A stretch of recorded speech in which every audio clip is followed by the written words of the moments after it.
Good afternoon, and thank you for tuning in to the Raymond Hall Show. Happy holidays, Merry Christmas, Happy Hanukkah, and Happy Kwanzaa to each and every one of you. We are excited today. We have Mr. Akili with us today. And Mr. Akili is an organizer, and we're going to be talking about water as a human right. And we've often thought about how important water is, but we have someone today that's going to give us a different perspective, or a wider perspective of how water is not only a local or national, but a global issue. Mr. Akili, are you with us? Thank you for having me. Thank you so very much. Just a little bit, Mr. Keeley has over 45 years of experience as a labor, community organizer, and political leader. He has 3 points that he keeps with him. People make a difference if you go to them and seek to get their involvement. That's critical there. The essence of democracy is inclusion and participation. And finally, he has in his bio, we live in the richest country in the world. We can have a just and equitable society. That's keeping in line with what the Raymond Hall Show is all about. You know, our show is all about service, so we are absolutely honored to have Mr. Akili with us. Currently, he's the director of the Fannie Lou Hamer Institute, project coordinator, corporate accountability international. He's a senior advisor for the Los Angeles Black Workers Center, the national field director for Social Security Works campaign, the Western Regional Field Director, NAACP, senior manager of field training, South Los Angeles Regional Field Director and trainer, and Obama for America campaign, senior political community organizer, SICU Local 1000, State Employees Union, special assistant to the California Assembly Speaker, Attorney Anthony R. Villaraigosa. I always just do his name injustice. Herb Wesson, and Assembly member and former Lieutenant Governor Merv Dimely, Executive Director of Nonprofit Federation for Housing and Community. And he has so many things that he's involved in. He lends his time and talents to so many things. So we are absolutely thankful again for him to take time to come to the show to talk to us about water. How do you do it all? Well, I've done most of what you listed over the years. Oh, okay. And it grows out of my commitment to racial and social justice. Okay. And so those activities over the past 40-some years has been my effort at trying to live up to those three beliefs, that people make a difference if we go to them, that the essence of democracy is inclusion and participation, and we live in the richest country in the world. We can't have a just, fair, and equitable society. So I try to live up to those beliefs by doing the work that you just kind of listed off. Right. Well, I completely agree with you, and I am sure the listening audience completely agree with you as well, because people do make a difference. And I believe that we are here in this nation for a reason, not necessarily a self-serving reason. Our contribution should be a contribution of service that serves and helps others. So that is what you are doing, and we are so thankful for it. Talk to us about, I briefly mentioned it in the introduction, but talk to us about water, a human right. Well, first of all, it is a human right because it's a God-made material that we absolutely have to have. You can live months without eating, but you can only live about 3 days or a week without water. Wow. And water makes up, a large portion of the planet. So it is a absolute essential to life on this planet. And so if it is, then it's a human right that we have access to it. It's a human right that we are able to make sure that we have it on a regular and consistent basis. So that's and it's then also designated that way by the UN and by other international bodies. Okay. Now, so where does the issues begin when it comes to that? Where does the when we spoke earlier, you spoke about how people want to take water as a commodity and then sell something that is a God-given right. Well, starting with the commodification of it, if you can turn a natural resource like water into a commodity, then you can sell it. And if you can sell it, you can control it. And if you can control it, you can control people. And we see that happening with gas all the time, with the oil industry. So there has been an effort in the past 30 years to try to privatize water. That is, to bring in a third party that wants to provide water for people, but do it at trying to make a profit.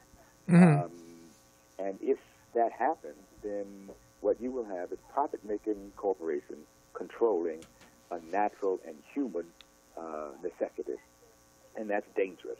And so people have been fighting back against that. People have been not settling for that. People have been willing to, say no, you can't do that. Not with a human right like water. And the people of Lagos, a city of over 26 million people, one of the largest cities in the country, if not the largest city in the country, have been fighting back against it for over 4 years. Okay. But the people in Flint, the people in Pittsburgh, people in Baltimore, people in St. Louis, and other cities have been fighting back against efforts at privatizing their water. As a matter of fact, Baltimore just passed legislation that says you cannot privatize water in Baltimore, and that was after a 2-year struggle. So many people and groups around the world and around the country are saying no to water privatization. Okay. So now, that's what we've been focusing on. When we talk about water privatization, are we talking about people claiming a body of water for private ownership, or are we talking about, in other words, not to call a name, when you go to the grocery store, you see all of these various brand names of bottled water.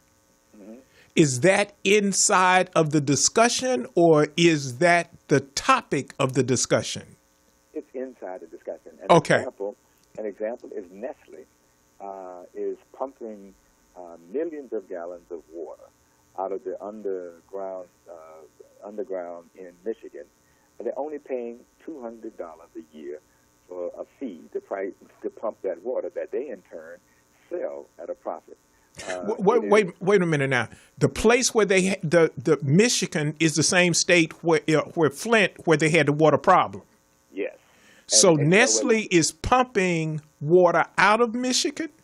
Yep, out of the aquifers connected to the lakes around Michigan. They are pumping it out. It's fresh water.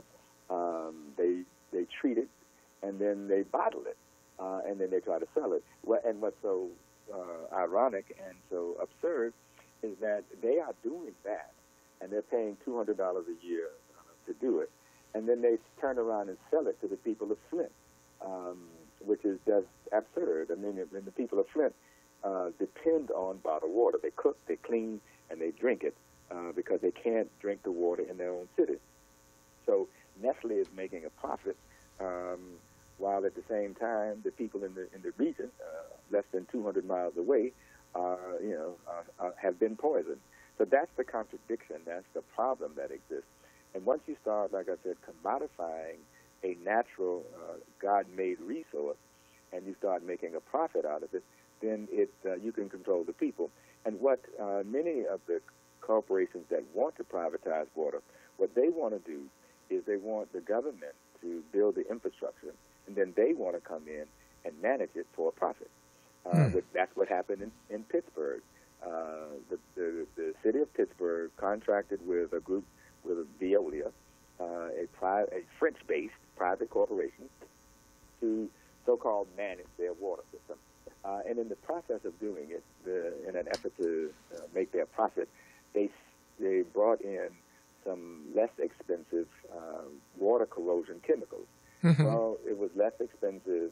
It didn't do what it was designed to do. And as a consequence, the lead rate in Pittsburgh jumped by 25%. And most of the people who were affected are being affected. Most of the families are black families. The same kind of thing happened in Flint. Veolia, the same company, was contracted to come in and study the water and see if it was okay. They came back with, after being paid $50,000, they came back with a report that said, well, the water smells and it's a little dirty, but it's okay. Well, that gave permission to the emergency manager to switch the water from Detroit to the Flint River, and that's what poisoned the people of Flint. So when you put in these private organizations, these private profit-driven organizations, into controlling a human right, they are going to make bad decisions. And when they make bad decisions, we pay for it. And that's why in Abuja, the capital of Nigeria, January 26th through the 1st of February, there's a national summit on the human right to water, and bringing in people from around the world, including Flint and Pittsburgh, to talk about efforts at making sure that the human right to water is protected, the human right to water is secured, and they want to make sure that in Lagos that their right to water is not privatized, and people are not making money off that human right. Now, is this happening? I hear Lagos and Ubuntu. I hear America. Is this something that's happening all over the world? I mean, is the same thing going on in places like Germany, Switzerland, those kind of places? Is this where capitalism, where there's capitalism, there's an effort to capitalize off of water? Yeah, it's happening in the Philippines, it's happening in India, it's happening in developing countries. It's happening in parts of South America and Central America. It's happening in developing countries, countries where they are beginning to build their infrastructure. They're beginning to look at how their countries can advance, and so that's where it's happening. And the World Bank is one of the culprits in this, because the World Bank is encouraging these companies like Veolia and Suez, companies which, by the way, they invest money in. They're encouraging them, and they're encouraging the government to contract with these companies in an effort to help the companies make more money. So, the World Bank encourages Lagos to contract with Veolia or Suez, and winds up indebting. Lagos gets in debt to do it, and Veolia or Suez makes a profit. So it doesn't really benefit the people. It may benefit some of these corporations that deal with the World Bank, but it doesn't really benefit the people. And in order, like I said, to make a profit, there's two things you have to do. One, you have to raise the rate. Two, you have to lay off the workforce. That's exactly what happened in Pittsburgh. They laid off about 20% of their workforce, and part of that 20% were inspectors that go around and inspect to make sure that the water is clean and processed right. But in order to make that profit, they have to lay those people off, and they have to raise the rates, and that's the only way they can make a profit. Okay, so this comes to why why why is there not a bigger coordinated outcry about this? You know, the way it was portrayed, Flint was just an anomaly, and quite frankly, I have not heard as much about Pittsburgh as I heard about Flint. Why aren't we hearing more? I know it's a lot of foolishness, in my opinion, that dominates mainstream news. But then, when you were speaking and you spoke of Nestle, I'm wondering all of these news media companies, what other companies are involved in them. So if these companies that are doing this are part of the parent company that are all a part of the broadcast that we look at, it seems to me that they have an effort in us not knowing. Why isn't there more effort for us to know, for us to get be informed on what's going on? What do we need to do to be more informed about who's doing it, where they're doing it, how they're doing it, and if it's profit that's driving this thing, the people need to start doing things to address the profit, like taking them to court. I mean, Well, now I that's think, just my opinion. What are people but doing? well, in the Michigan region, they have and are taking them to court, Hmm. and have won some court cases, and but a lot of it's political. Most of it, I think, is political. So, and if you look at the way our media is currently structured, um, corporate media gets advertisement from Nestle. Corporate media gets advertisement from Coca-Cola. Corporate media gets advertisement from these big water consumers, and so they don't want to talk about water problems because that could affect their advertising dollars. I Right. think some of it is now we live in an internet age that we can and should be able to find out some of this information on our own. One of the things that, like the Fannie Lou Hamer Institute did, one of the first things we did was we brought out the people to L.A. from Flint to tell their story, to talk about what was happening, how they were being poisoned, how they are made sick every day. I went to Flint, and one of the things that occurred to me almost from the time I got there was, wow, can I brush my teeth with this water? Can I, I shouldn't be drinking this.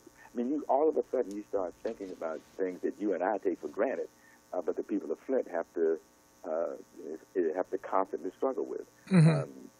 Can you imagine a case of water for cooking, cleaning, and drinking?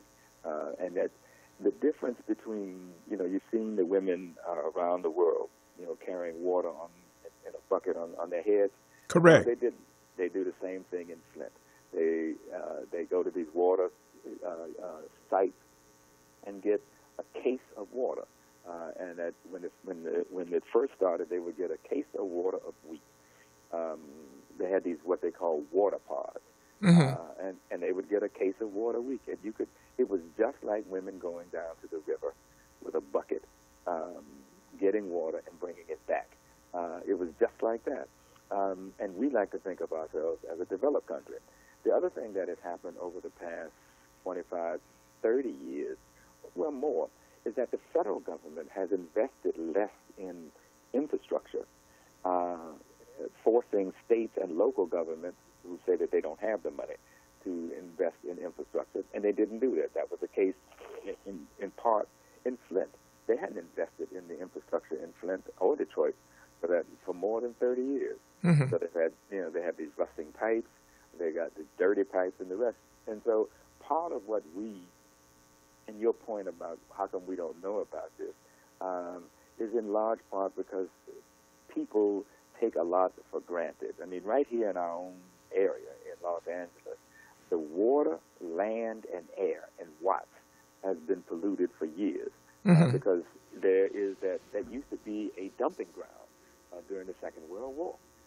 And then they built apartments and a community around it, well, the soil is polluted, which winds up polluting the water, which winds up polluting the air. That's right in what? Right in Right, Compton. right. Right in I Compton, Redwood. We had a case where people were complaining about how brown the water was, and ultimately the county had to step in and take responsibility for the water board down there. right, in Willowbrook and Compton, yeah. Right.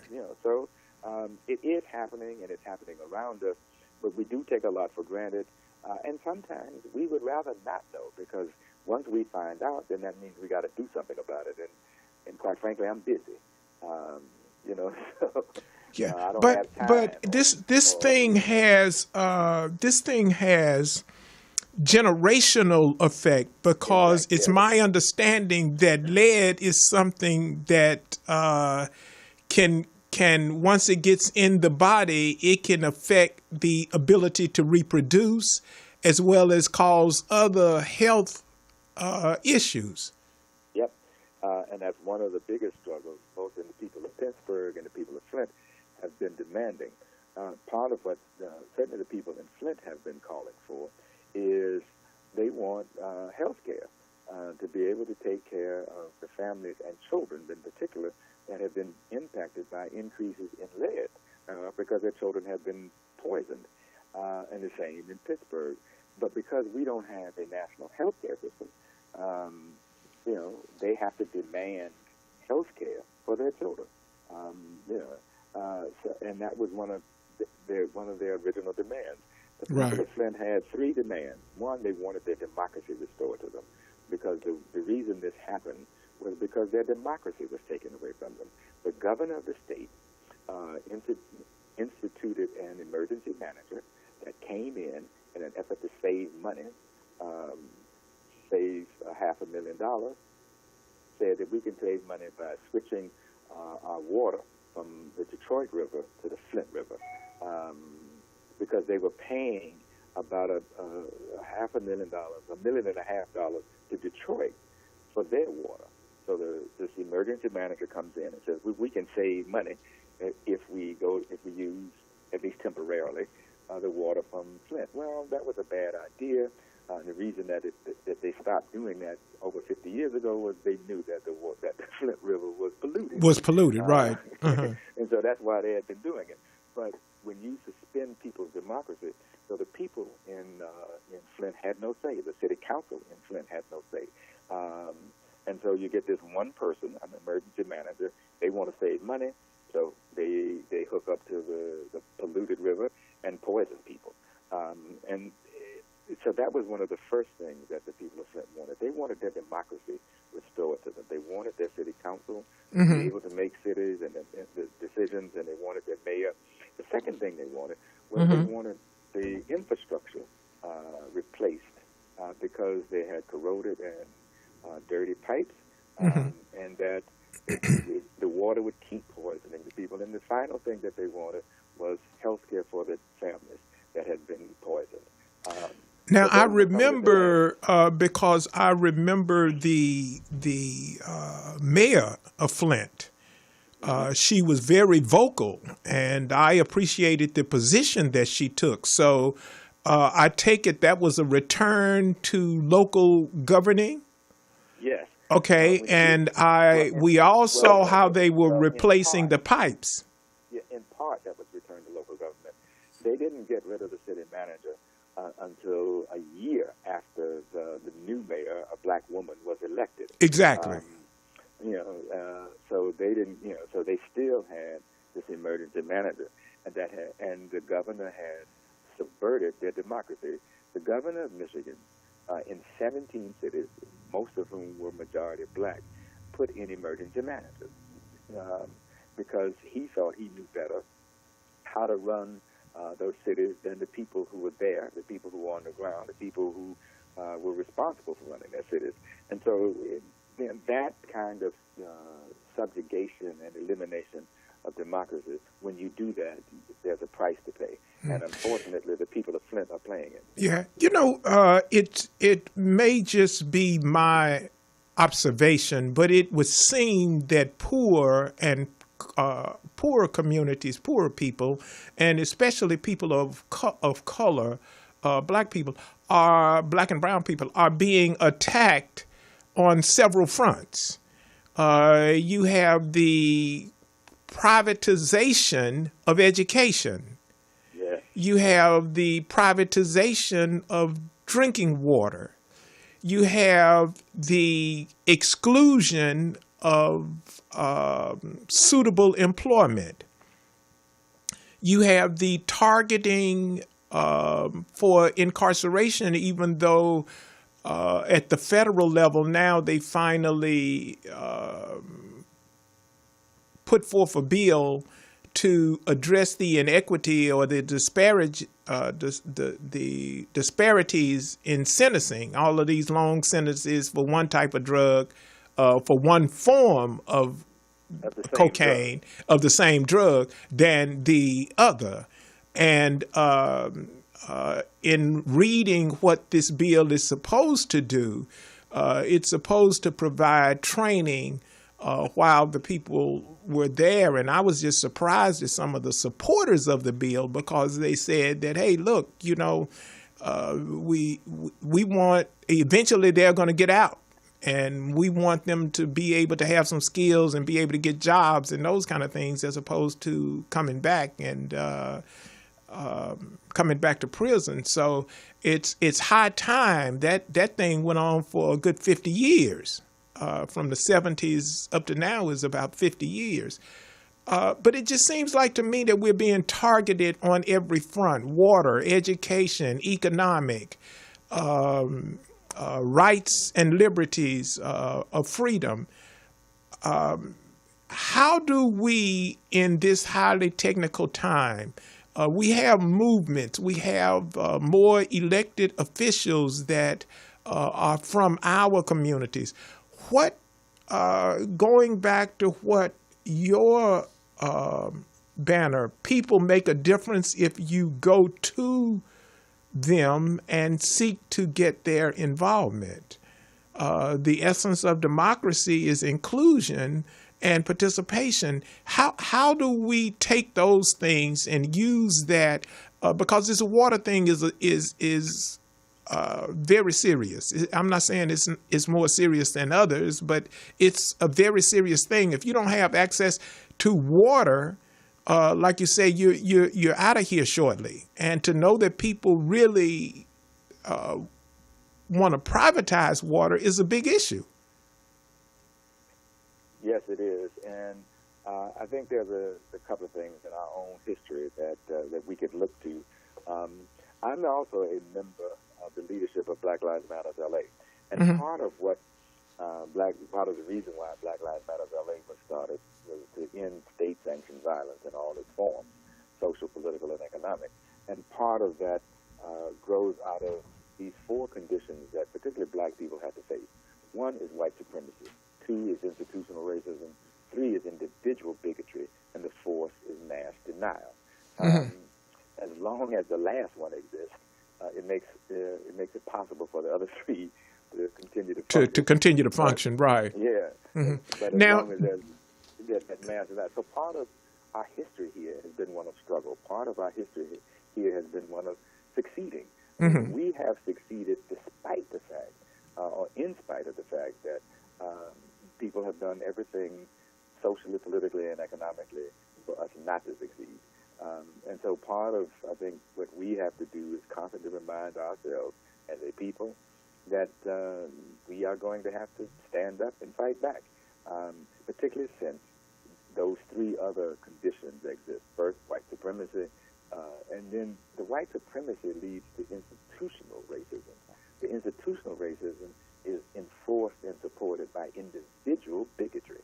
Right. So you have to have all three in order for that to work. And as long as white supremacy is the fabric of America, then it makes it almost necessary for us to constantly, for black people, to constantly stand up and fight back and demand inclusion in the society we help build and maintain. Now, I know you'll be leaving for the summit shortly. When does the summit start? It starts the 29th. I think I'm leaving on the 25th. Okay. Because we have some planning dates that we're going to be involved in, and some workshops and setup. But the summit is January 29th through the 30th in Abuja, which is the capital of Nigeria. Now, talk to us about. I've read through the agenda, and it was quite impressive because you have keynote from the Nigeria water crisis. So they're talking on water from different places in the world. Yes, and part of the reason that Abuja was selected as the city to hold the summit in was because a lot of the elected officials are there, a lot of the departments and agencies are there, and we want to bring attention to it, the international conditions that exist and the national conditions that exist. So part of the intent is to show to the people that one, this is a issue and a crisis, and two, that they want to develop real solutions against corporate control. They have been resisting it, but how do we come up with the next step, which is then, to end it, to make sure it doesn't happen. Right, So, because you all have a breakout session that's water privatization, failed solutions to a global problem. Yeah. And we have people who are coming in from the Philippines where it failed, and other countries where it failed, and people who are going to be right from Pittsburgh where it failed. Right. So to talk about why it failed, and in large part, it will not succeed as long as you have to make profit. If and in order to make profit, you got to raise the rates, and you have to lay off the workforce. That's the only way you can make a profit from this, which is why in the rest of the world, for the past century, the government or water has been operated as a public good. It's like education. It's like other social responsible things. Once you start privatizing, as you referred to earlier, then you start introducing the corruptness. Then you start introducing how can we make more profit. Then you start introducing the people's interests are no longer as important. What's important is our shareholders. What's important is us making this profit. And once that happens, then you take shortcuts. You do things that you think will help increase your profit margin. You don't do things that serve the people. Right. And that's the problem. And I think you touched on it eloquently. And in partly, we have to say that education, water, healthcare are public goods that, we all got to, everybody may not get sick, but at some point, as you live and you get older, things break down and you need healthcare. Right.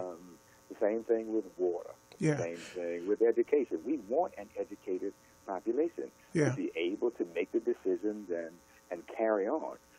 I don't want somebody trying to make a profit off of educating my child. Yeah. Well, that's why I said it seems to me, it's just my observation, that they're following the same formula once you presented it.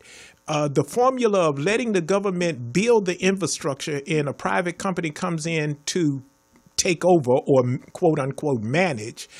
You have with education, government tax dollars has built the school system that we were so proud of, that educated generations, that caused us to look to achievement in spite of, as you spoke about.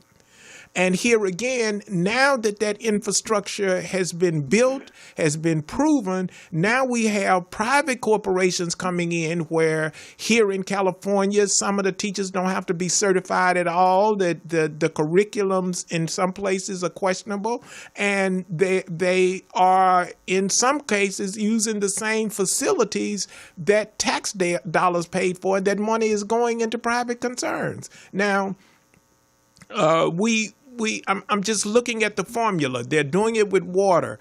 The same thing. They're using the infrastructure of the justice system to put people in private prisons. I'm seeing a formula here, no matter what, I don't want to call us a commodity, but no matter what it is that they want to define as a commodity, they're using the same playbook. They're using the same formula. Let the taxpayers build it and then give it to us and let us run it and then build.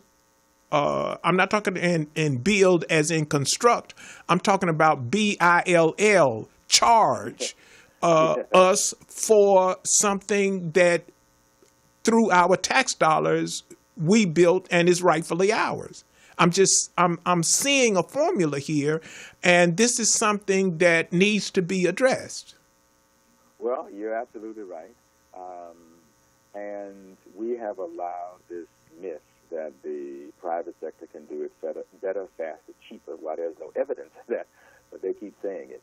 And what the other thing that has accompanied that is the condemnation of everything public housing, public education, public television, anything public in front of it is bad.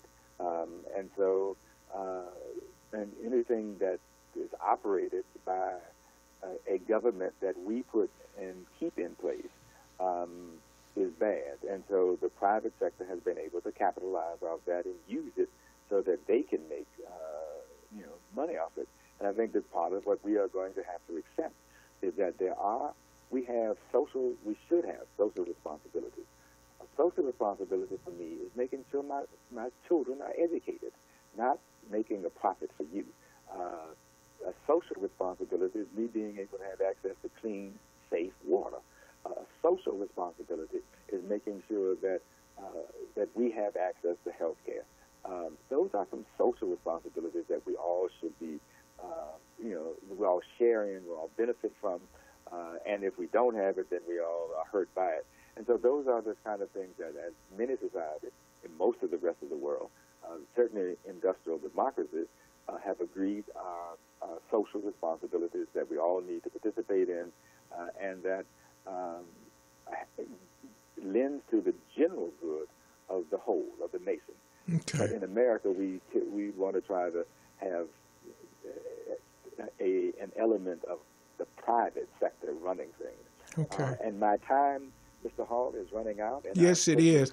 I want to giving me this opportunity. Yeah, I want to thank you for coming to the show and sharing this vital information with us, because we now know more about water, but we see three things. Yeah. We know about the water. What has been evident now is that there is a system that's being used, and that system looks the same no matter what we're talking about, whether we're talking about education, water, liberties and freedom, employment opportunities.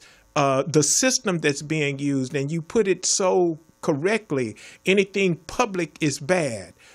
Things that are for the public good is bad, and that's the playbook that they want to use. But there is a part, I was reminded of a friend, former co-host. We had a show where we talked about the preamble, and in the preamble it talked about in order to form a more perfect union. Well, Mr. Akili today has talked about that more perfect union through the things that he talked about. People make a difference, and we need to invite them to get involved. A more perfect union. The essence of the democracy is inclusion and participation, a more perfect union. We live in the richest country in the world, more perfect union. So there is no excuse. There absolutely is no excuse. Mr. Akili, do you have any contact information? Is there any reports that you'd like to direct people to for them to read and look into? Or will you agree or think about after your trip coming back and following up with us here at the Raymond Hall Show to tell us what went on at the conference? Absolutely. I would look forward to sharing with you the results of the conference, some of the decisions, and the value and meaning of the conference. So I look forward to that. You can always go, I'm a project coordinator with Corporate Accountability. You can always go to our website, Corporate Accountability, and there's a number of reports that we have published over the past 3 to 4 years about the failings of efforts to privatize around the world. Okay. So it's Corporate Accountability. It's, you just type that and it'll come up. And many of the reports that we publish are there. Okay. So, and I look forward to coming back and reporting to you. All right. Well, thank you so very much. And again, we want to thank all of you for tuning in. Tell your friends and just tell everyone about the Raymond Hall Show. We don't sell anything here. We're not trying to make a buck on anything. What we're trying to do is bring you information that helps you to understand the value of service. We want to thank those men and women who are serving around the world in active military duty. We want to thank all of the people that's serving here domestically. We want to thank the teachers who are teaching the future leaders of this world. We want to thank the first responders who respond to people who are in crisis. This season, everybody has gifts that they offer. Let one of the gifts that you offer to someone else is a gift of service. My name is Raymond Hall, and we want to thank you again for tuning in to the Raymond Hall Show. Have a good evening. Have a good holiday.